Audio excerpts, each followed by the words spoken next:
12 people, but I would just give it 1 or 2 more minutes and then we can just get started. Alrighty, sounds good.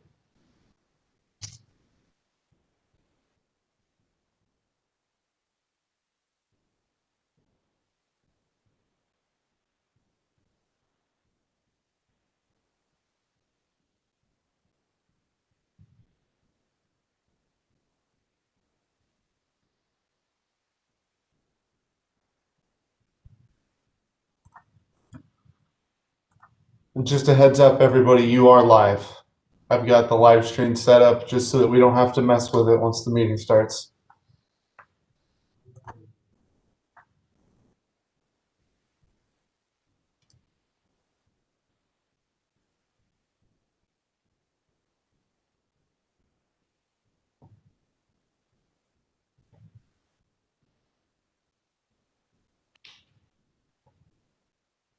Do you want to go ahead and get started? Sure, absolutely. So first, I want to thank you all for joining us for our first education subcommittee. If you want, we can dive right into introductions. My name is Kirby Dirth. I work in the office of the city manager, and I'm a master's student at The Ohio State University, and I will be serving as your staff liaison to the city of Dublin. And I'm very excited to work with you on this education subcommittee. So if we want to go around the horn and introduce ourselves, that would be very advantageous for me because I, haven't had an opportunity to work with you all yet. I can go ahead and get started. My name is Kofi Amponsa. I'm a junior at University of Cincinnati studying biology, and it's nice to meet you.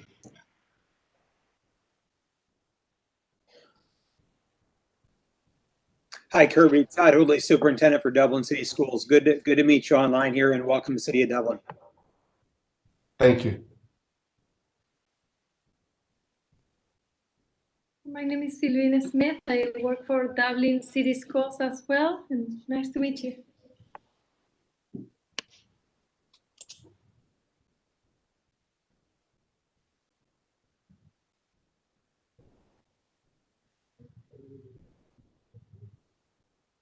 I'm Sammy, and I'm a senior at Dublin Jerome.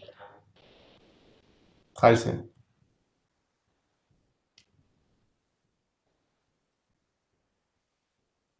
My name's Will, and I am a junior at Hilliard Davidson. Hello, Will. I went to Hilliard Derby, so we might have some problems.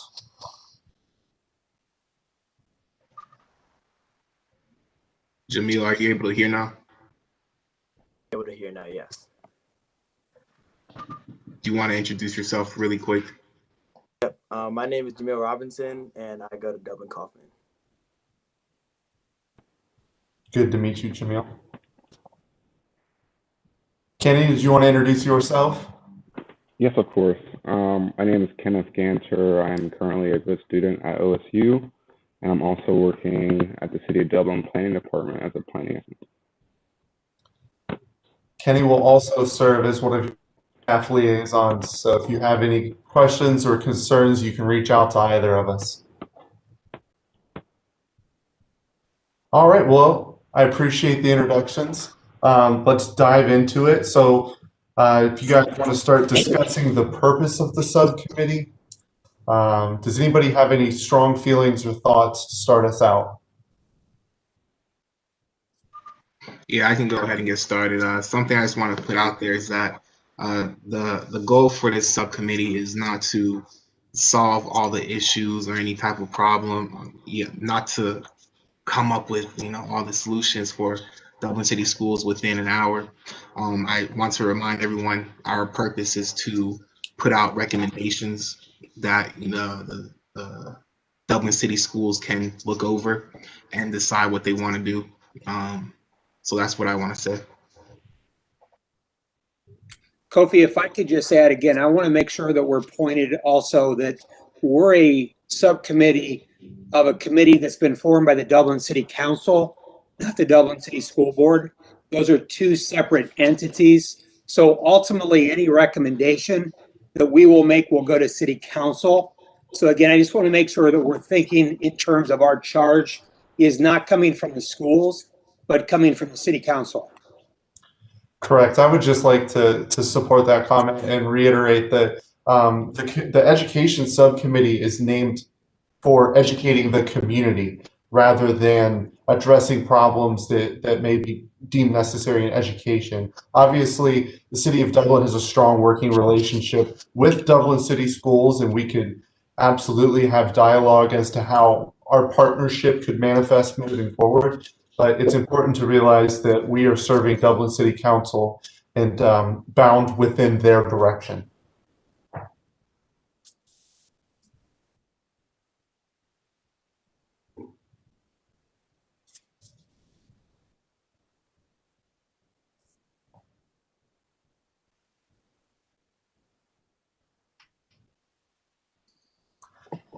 So in terms of community education efforts when it comes to diversity and inclusion, do any of you have any ideas as to how we could effectively engage the community on diversity and inclusion, or take the temperature or of certain community groups, or better bridge the gap between the community and local government and the resources in which it provides?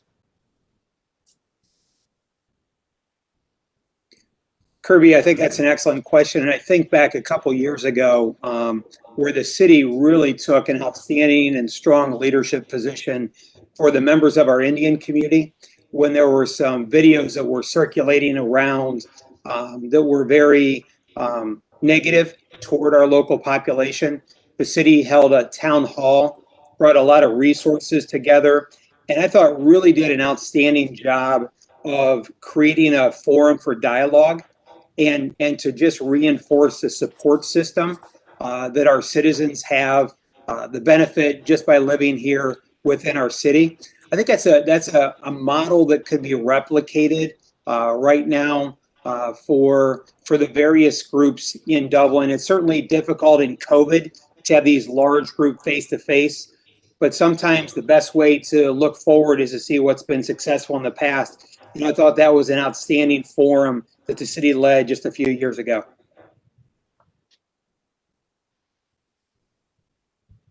Dr. Hartley, I would have to agree. In my own research and preparing for this, I found that that is what other communities do as well.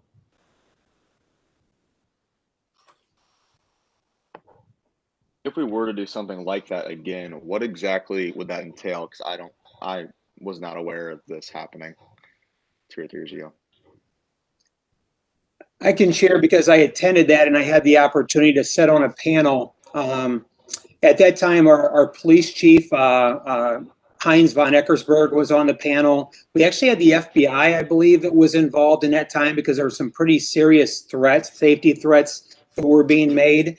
And they had an organized forum where there was a facilitator. We had a panel discussion, but then a series of breakout table talks were then at various points in the meeting. A representative from each table would talk. We really did, I thought, an outstanding job of raising questions. Oftentimes people are just not aware of the immense number of resources that are available. And so I thought in that, again, it was just an outstanding way to promote dialogue and again, bring awareness of resources to the table that a lot of persons just were not aware of coming into that meeting.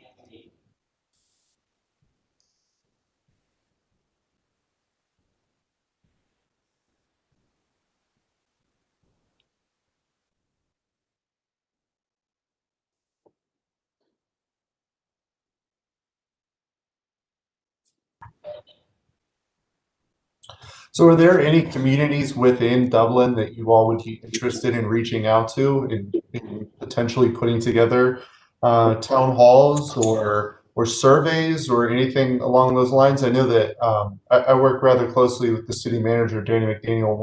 One group that he was interested in is youth within the city and specifically targeting individuals who are younger to have a voice and to provide their input to where this could go.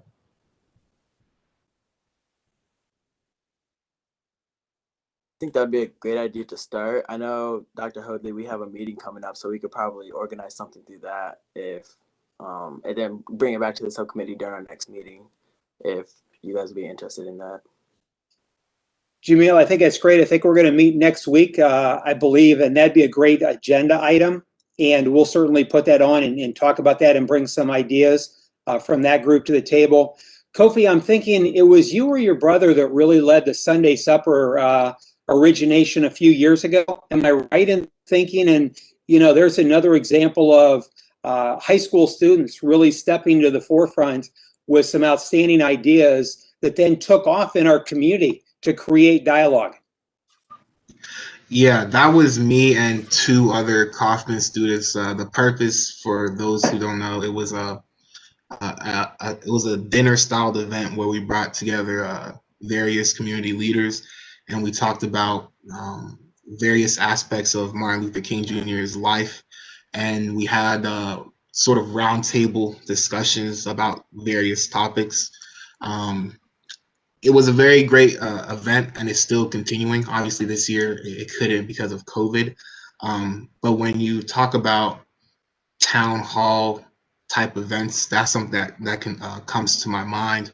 And continuing that in Dublin is definitely a great idea. It was also very beneficial because you get to the dinner table is sort of an area where you share intimate conversations with each other and really get to know people. So those type of conversations with city leaders to really get to know each other and get down to, you know, core problems and have meaningful dialogue while looking at each other. I feel like it had a very big impact with the people who were able to attend it back in the day. And hopefully it's something we can still continue in the city of Dublin after COVID, you know, resides.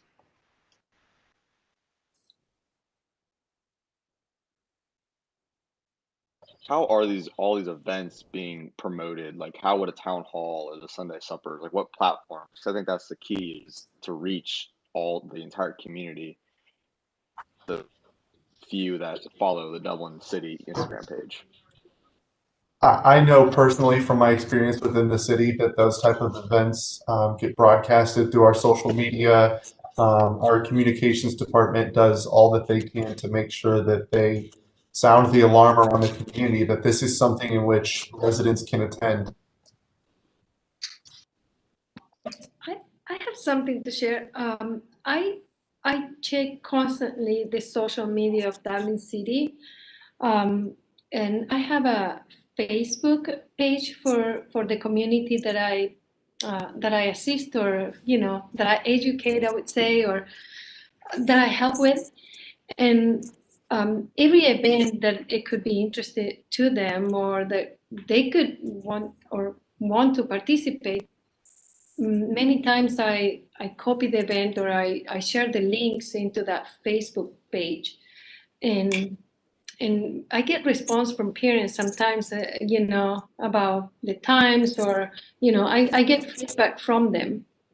So I use the social media from Dublin City to put it into that communication page that I have for the community that I am in contact with. So that's a way to bring those events to them and then get feedback from them if they are interested or not, or what type of interest they have, so I can look for what they want to. So I don't know, that's an idea. So Vina, with the Latinx community, is there what topics do you find of most interest? And I know you've done an outstanding job in just helping with language barriers at some point in time. I know from a school context, we've had like PTO meetings outside of school and in, businesses and things like that, where I think the community feels a little bit more comfortable. But what might some topics be that you think would be of interest to the community that you serve? They're very interested in the schools, and they're always asking questions to get the students engaged because they want them to do well in the school. speaking of Martin Luther King, it's very interesting because I put in this Facebook page about Martin Luther King, and then, you know, the event that was happening and who he was, and many of them already knew about him, and I got response. So I tried to also use that website to educate about, you know, other cultures too. So. And I think it's nice to have something and promote positive things that are also happening in the community, so they know things that it's not only about their culture but other cultures too. But they're interested in engaging and doing well and socializing with everyone so they can progress here in this country. Mostly that's what they want. They want to succeed. So so they want to learn, and that's what I try to bring to them. You know, whatever they can do here, so they can learn better the system, jobs, community engagement, and if it's not for the parents, at least for the children that are growing up and then they are getting out in the community, or they are graduating, and you know, they're getting into universities, and they can use role models like, you know, Coffee, or, you know, other students that are in higher grades. So, Vina, that brings back a conversation earlier today with Columbus State President Dr. David Harrison, and it was just around the heavy impact and almost a disproportional impact that COVID has had on university attendance for students of color. And especially if there's an economic issue that has been exacerbated, the dropout rate has just been enormous. And so as we start to, you know, maybe round second and head for third, or third and head for home on this pandemic, we've got to think about those educational opportunities post K-12 for our families here across Dublin, so many of who have been affected financially in such a hard way.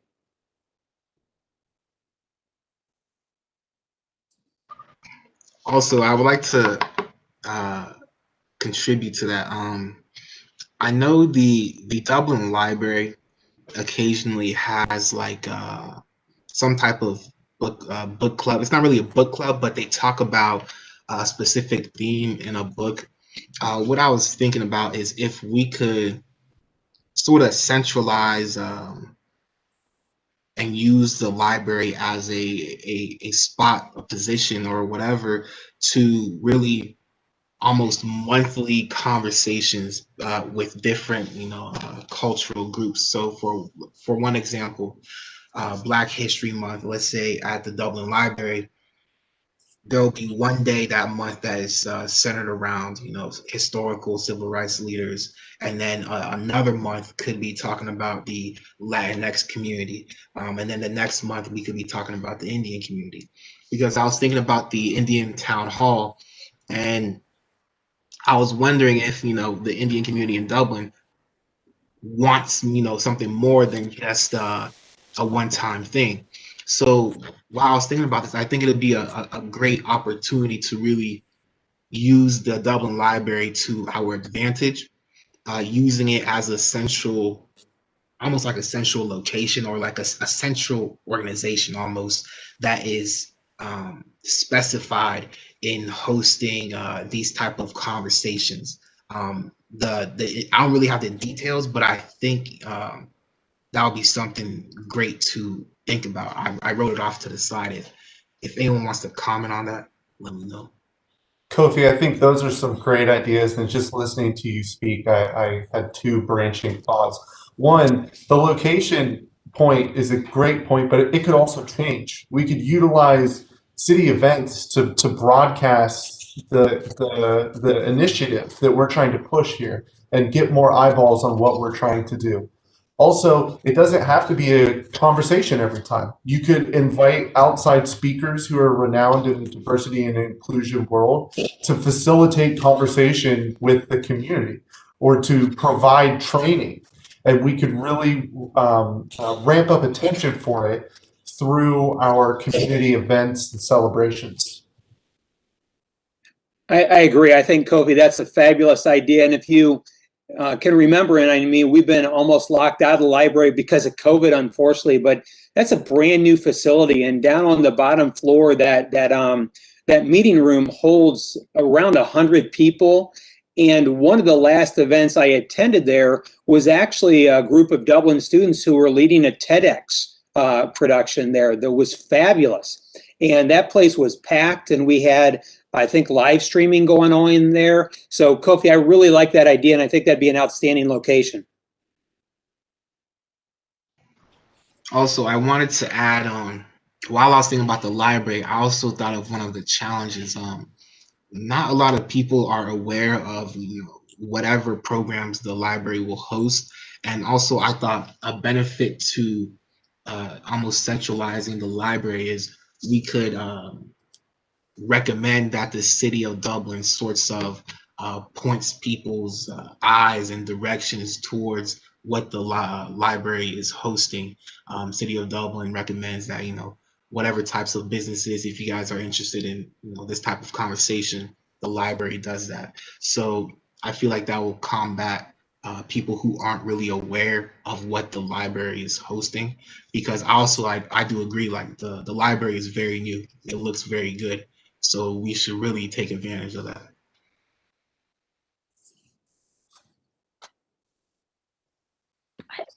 I also want to add that we don't realize how much it worked, the word of mouth, following up on what Kofi you're saying. Like, if we know that there are some programs going on, and we can blast them to our friends or to people that we know. We all have Facebook here. I know you guys are using Facebook, and you have a lot of friends in the school. If you use something educated like that, to share with your friends, with your classmates, that spreads up, and finally gets to our parents, and it gets to our, to other students. So we can share news about our friends, but we also can share something that's educated too. So maybe thinking about that too, that you guys can be someone that can educate your friends too. That helps. I thought I was just having is there's some wonderful community groups around here that perhaps we could organize a list and leverage off of that list. I'm thinking about there's a Gandhi Society that exists here in Central Ohio. We often host events for them at one of our high schools. That's an established group. They're planning and really just each time they plan and have these wonderful events, we could tag on to some of those events so that we're not having to create new. We're just helping them spread the word of these great opportunities to a larger audience. Most of the time, if we host them in our school, it's in an auditorium of 700, 800 people, and there's always some available seats. So rather than recreating the wheel, trying to just, again, help groups that are already established gain a wider audience, and especially out of their, what I'll call their traditional demographic. I'll tell you, I've really enjoyed going to the events on Gandhi and have learned so much. And I don't know if I wasn't school superintendent that would be even on my radar screen. So I think we can act as a conduit or a collector of these groups and just help leverage the great programs that they're already providing across our entire Dublin community.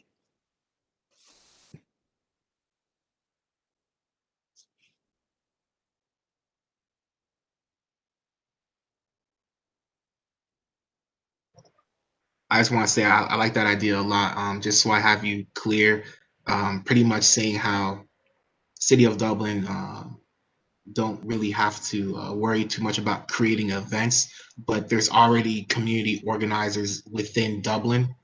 We can provide them the space and give them the voice and outreach. So it's almost like a mutual benefit type thing. Yep, definitely.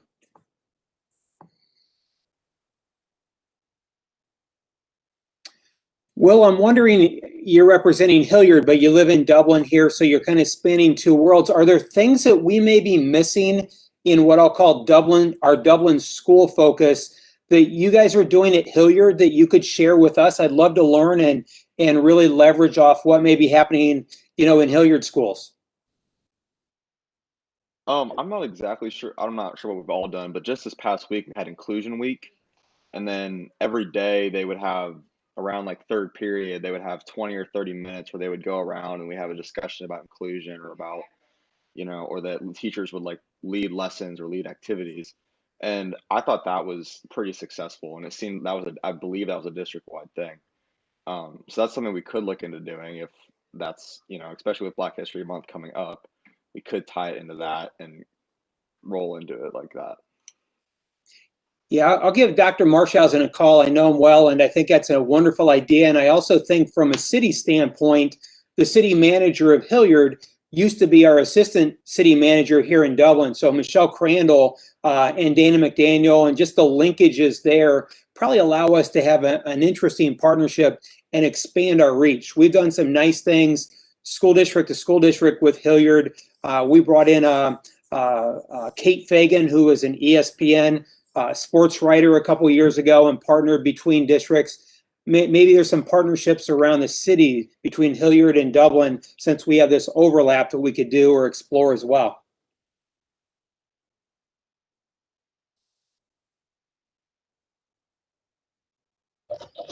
Well, stemming off of those thoughts, I'm aware of a program that the city runs called Citizen University, where we invite residents in to learn about the operations of the city.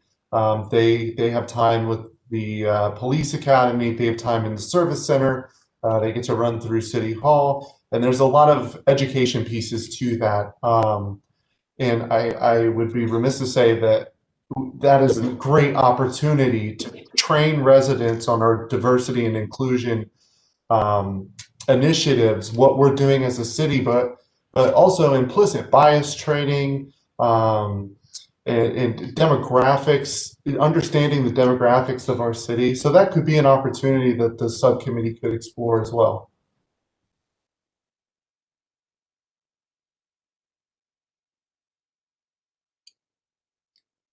Kirby, I like that a lot. I think that's another established program that's highly successful. I'd be interested to know if there's any data that's been collected on the demographics of the citizens who have previously gone through that.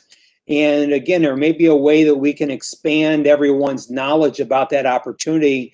And I think, especially in our populations where language is a barrier, that is an opportunity that we have to really bridge that. We struggle. I'll share in Dublin Schools, we have over 70 different spoken languages across our school district here, and that's wonderful. And yet when we're trying to push things out to the community, it can be a barrier sometimes. So whatever we could do to help from our school district in pushing out some of those great existing opportunities, we'd love to partner with that. Sylvina does a great job of that. She really does. I mean, it's a large population that, again, sometimes can go underserved if we're not breaking down the language barrier.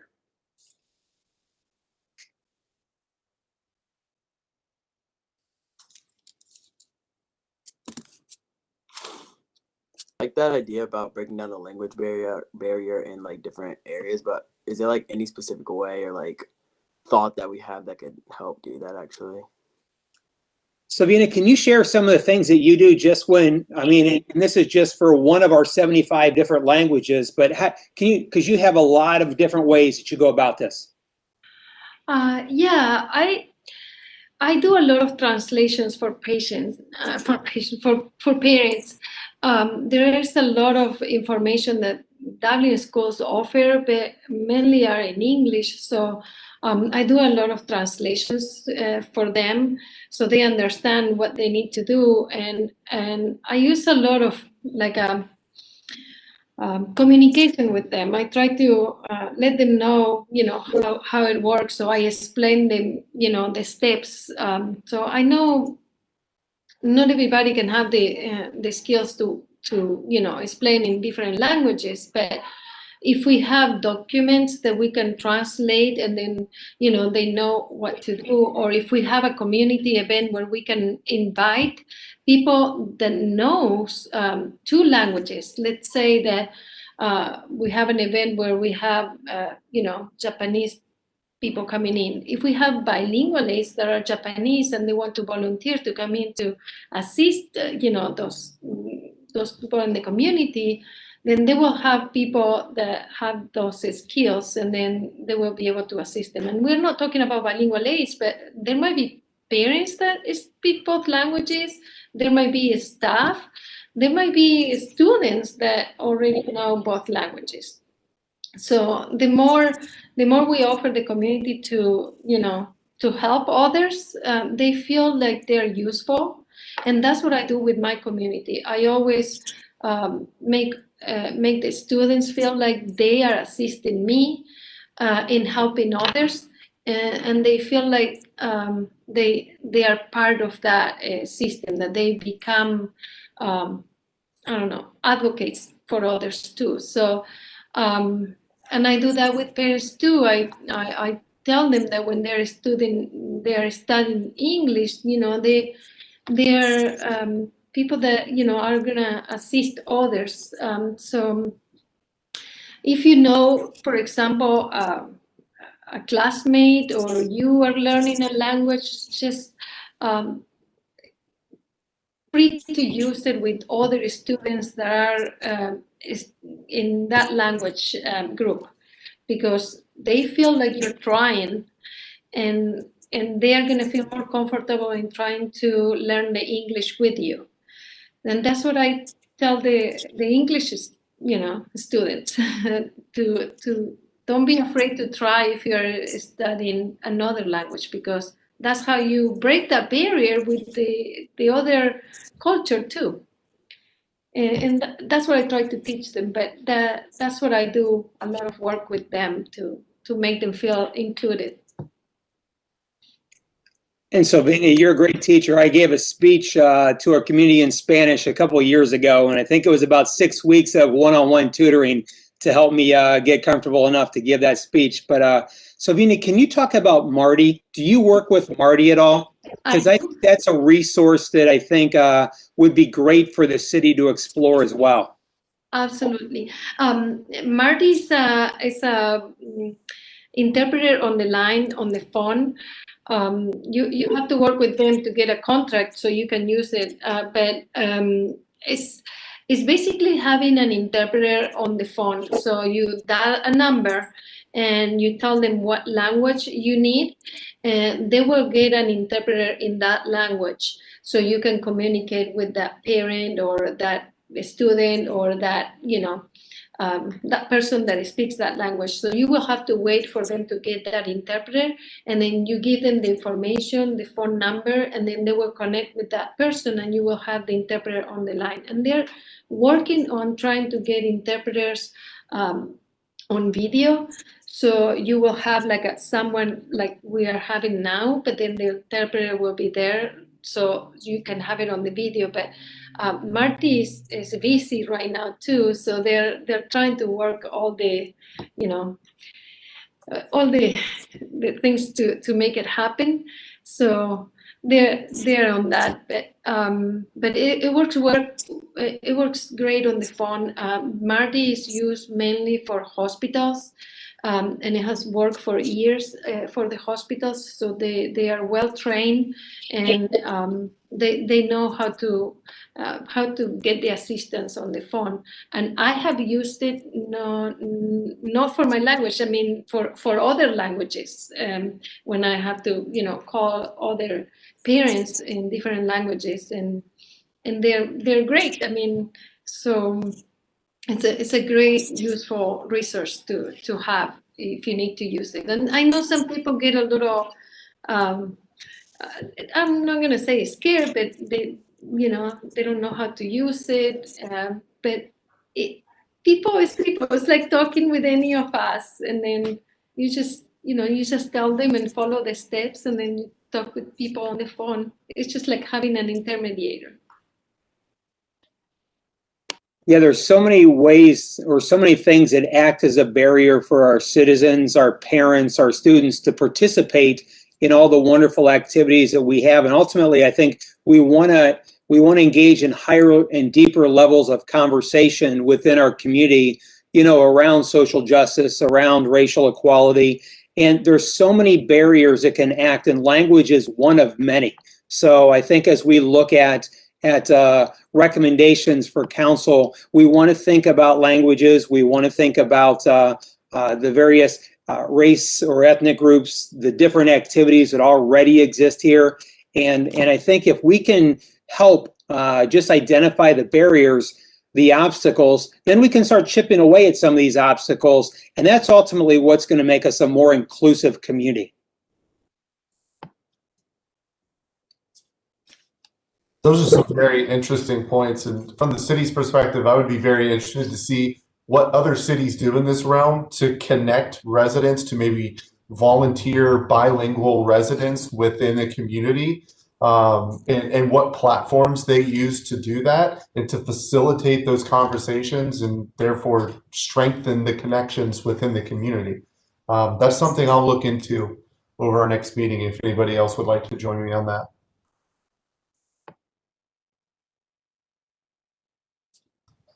Not everybody volunteer for homework at the same time.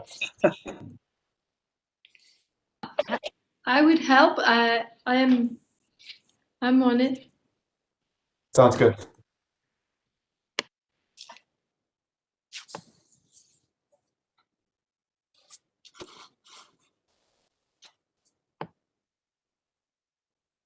Sammy, do you have any thoughts or opinions? I wanted to make sure that I garnered your input here.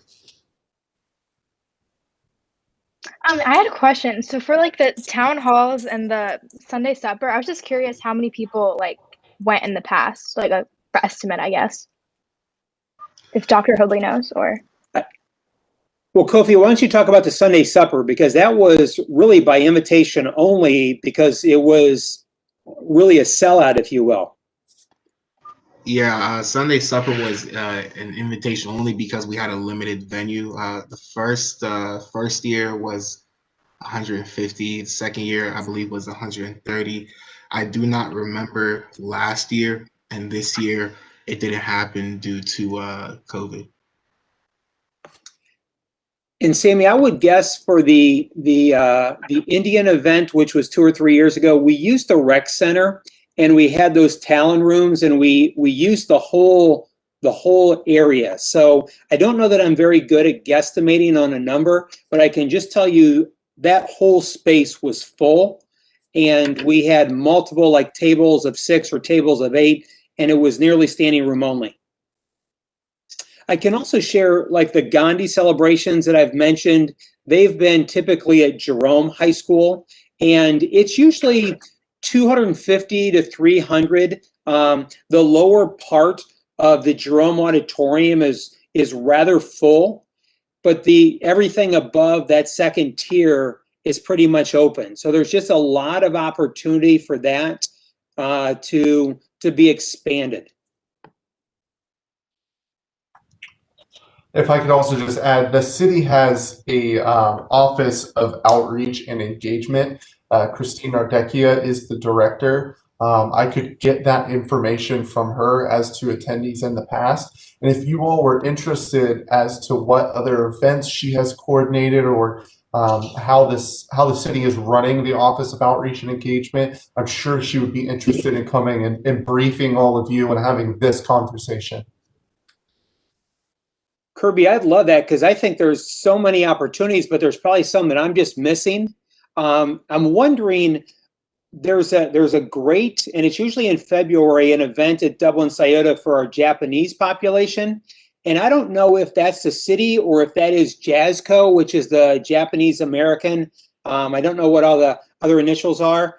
But I'd love to have Christine, because she does so much for our city. And there's so many wonderful events that I think maybe our students could really help through social media and their own networks, really help to expand. Absolutely. She also has a finger on the pulse of the nonprofit community within the city of Dublin, who I'm sure would be incredibly interested in getting involved as well.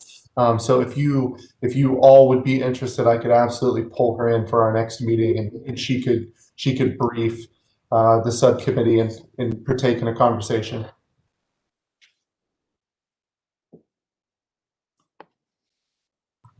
Based off the head nods, I would assume everybody is in agreement.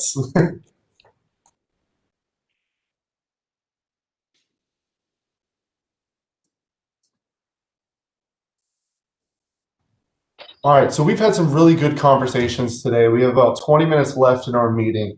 So let's go through these next couple agenda items and try to get some housekeeping things in order. First and foremost, does anybody have any thoughts on the general timeline for the subcommittee's work? Specifically, getting Christine in, having that conversation, and starting to maybe flesh out our recommendations for the committee at large. I think this subcommittee, I believe it's definitely doable to have our recommendations wrapped up within 3 meetings. I definitely just don't want to drag it on longer than it has to be. So if we do want to bring Christine on, she's a great person, by the way. But I do believe we can definitely do what needs to be done within 3 meetings or less.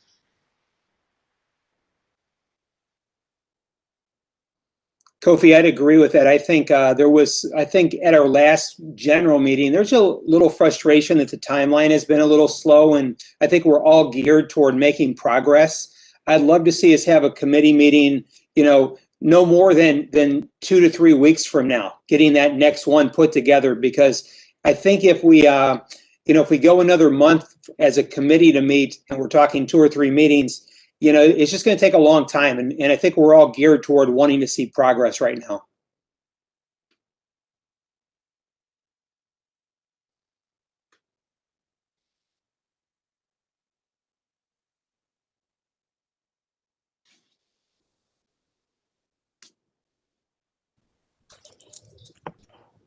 Well, hearing no objections, I have written down that we're going to try to get this done in the next 3 meetings, and that we would like for the meetings to be spaced out 2 to 3 weeks apart. I would suggest maybe, depending on the schedule, we do 3 weeks. That way we can get a sufficient amount of time for the clerk's office to post when our meeting is going to be, and set up the live stream. And that would also line us up to be right after the next committee meeting at large. So if you all would like to get some input from any of the other committee members on your general direction, you could.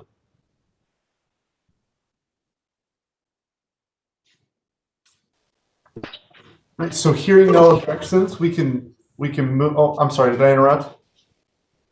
Okay, so hearing no objections, we can move forward to talking about what some of our goals and steps to achieve those goals would be. So I think we already covered the goals part. We talked about bringing in Christine and maybe having a further conversation regarding the speaker series or conversations. Do you foresee any other steps that maybe we need to hit along the way that are essential to meeting that end goal?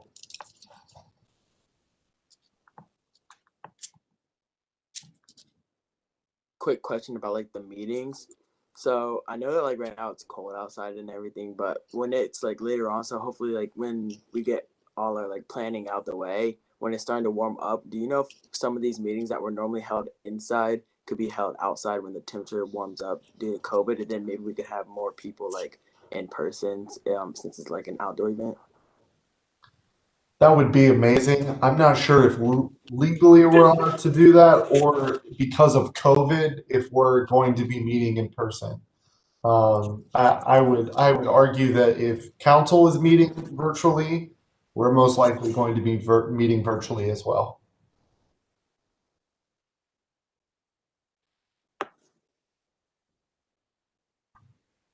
That's not a no. That's just probably not. But I will talk to the city manager and have a conversation about that, and see maybe what we could do. But just a reminder, if council is virtual, we probably will be too, unfortunately. I have a question then. We're talking about goals. Are these goals like a long-term goals? Because we're talking about community events and engaging communities, in this, getting together. But with COVID, I mean, we are all doing like virtual, school and meetings. So are these going to be like a long-term goals for events in future? Like how many years are we talking? I think that they could be both ultimately. This subcommittee and the committee at large could pull together short-term goals or maybe virtual engagement opportunities and long-term strategies to break down some of these goals that we'd like to hit. I think that it's completely within all of your power to make that decision and to make those distinctions. And if you'd like to have a conversation about how the short-term and long-term goals differ, go for it. I was just asking because for bilingual aides or bilingual people in the virtual world, it's different, to have like community events and assisting them using technology and things like that for just English speakers. So you have to kind of like be aware of those things in preparation. So when preparing those goals, you have to have steps to be able to have all that involved in it. So just a tip to kind of like make sure that you prepare for those events or things like that. If you do it virtually, when you do it in person, the gatherings are much more simpler. I think for everybody, but yeah.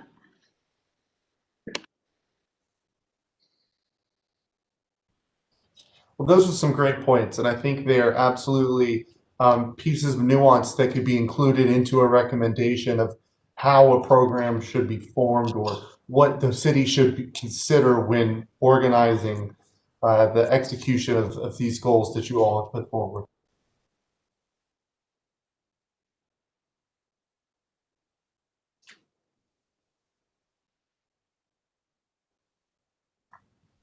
All right, hearing none other points of contention or big steps, the next piece on the agenda is the assignment of tasks and deadlines.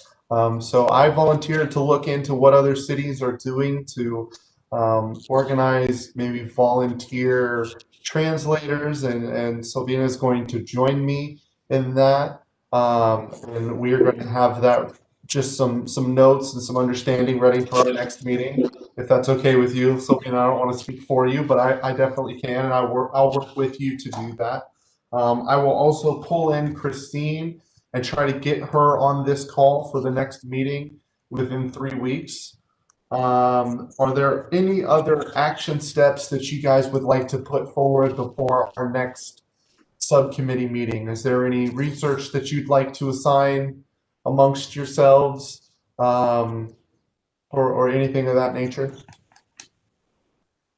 Kirby, I'd like to volunteer to just try to create a list of the various ethnic communities or communities across our Dublin school area and try to identify some point persons, some parents for communication. I think that may help us as we try to maybe at one of our meetings tap in outside of our group to what others may see as interests of theirs for our Dublin community. So I'll take that task on to bring that list next meeting. That sounds great. Would anybody like to volunteer to help Dr. Hoadley?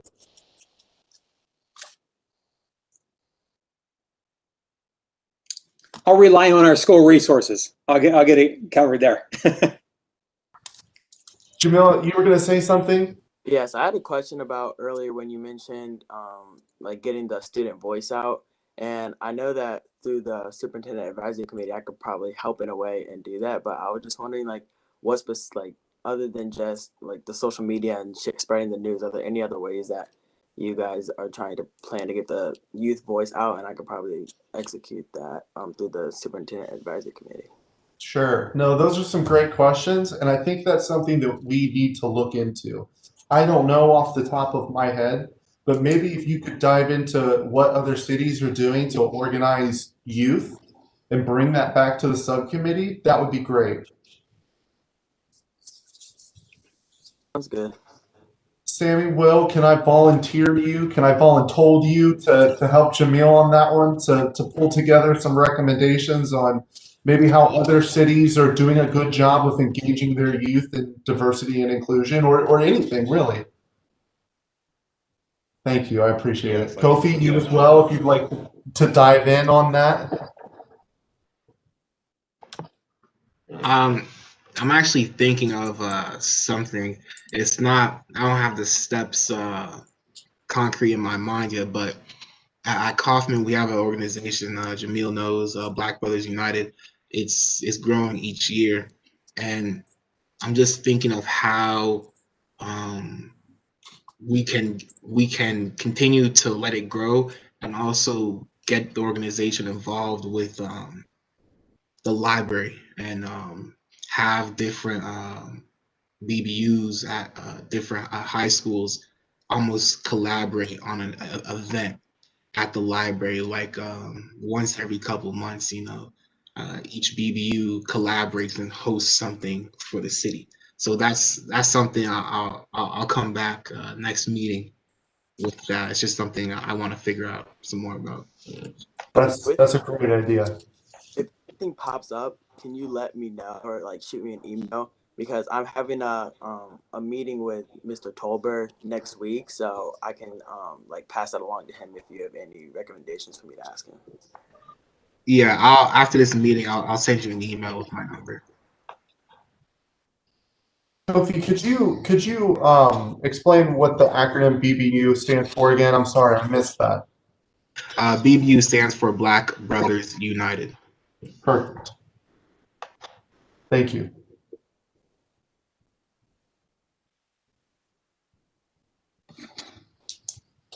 All right, so the next agenda item is upcoming meetings, which we talked about. We're going to shoot for 3 weeks out from today. Does Thursday at 3 o'clock work for everybody?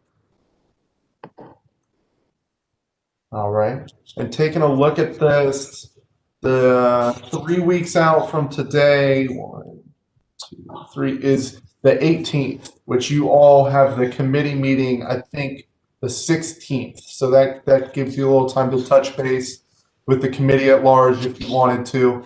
If not, it's not necessary. And then we would then meet on the 18th of February. All right, I'll get that moving. I'll reach out to some people and make sure that that afternoon does not coincide with any other city meetings, and make sure that the clerk's office can get the agenda published.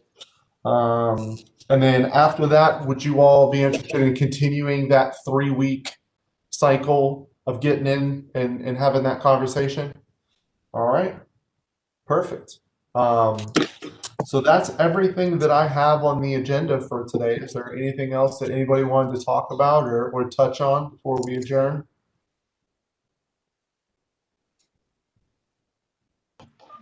I just wanted to toss it out there. If we are able to bring Christine abroad, she's a great person to have conversations with. So if you guys want to spend this time period really just thinking of any complications you can think of when it comes to community engagement or education, she's a great person to talk to sort of unravel your thoughts and really get the steps down on what you want to do.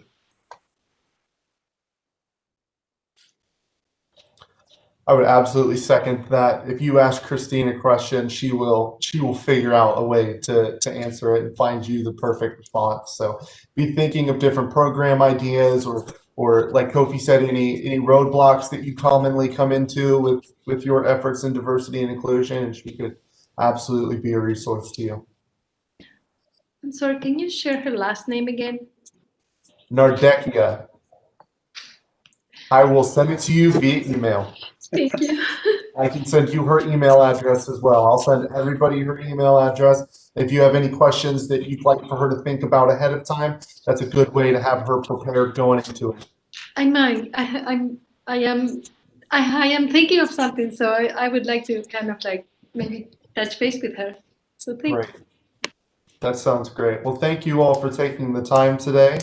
I don't believe we have to do a formal motion to adjourn. But if you all would like to do that, we can. Otherwise, have a great day.